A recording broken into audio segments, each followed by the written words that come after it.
আলাইকুম। এই মুহূর্তে আমি দাঁড়িয়ে আছি বাংলাদেশের দক্ষিণ পূর্ব অঞ্চলের গুরুত্বপূর্ণ একটি জেলা কুমিল্লাতে, এবং কুমিল্লার সবচেয়ে প্রাচীনতম এবং সবচেয়ে নান্দনিক এবং সুন্দরতম একটি জায়গা, সেটা হচ্ছে ময়নামতির শালবন বিহারে। এটি হচ্ছে একটি বুদ্ধ বিহার।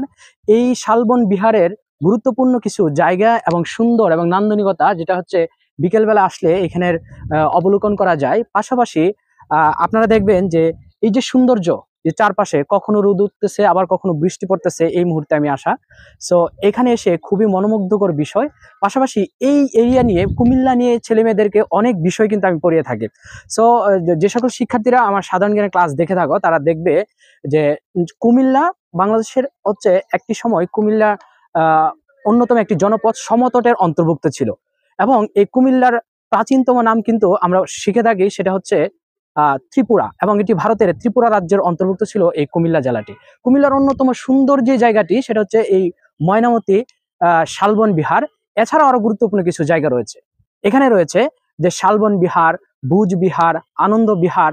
এখানে গুরুত্বপূর্ণ দিঘি সহ অনেক জায়গা কিন্তু এটার মধ্যে রয়েছে। সো যারা কুমিল্লা আসতে চাচ্ছেন, তারা আপনারা ঢাকা থেকে সরাসরি কুমিল্লা আসতে পারবেন, এবং এইটা বিশেষ করে এই স্পটটুকু সকাল 10টা থেকে বিকাল 5টা পর্যন্ত এখানে অবস্থান করা যায়। যে সারাটা সময় আপনি দেখতে পারেন ওই পাশে অনেক সুন্দর সুন্দর বিশেষ করে ফুল গাছ সারিবদ্ধভাবে দেওয়া রয়েছে। সো যেমন এটা আমরা সাধারণ জ্ঞানে অনেক সময় পড়ে থাকি বা পড়িয়ে থাকি ছেলে মেয়েদের, পাশাপাশি আজকে এসে মানে অন্যরকম একটা উপলব্ধি হলো যে এই শালবন বিহারে এসে। সো এই উপলব্ধি যারা আসবেন তারাই বুঝতে পারবেন। সো ধন্যবাদ সবাইকে শেষ পর্যন্ত দেখার জন্য।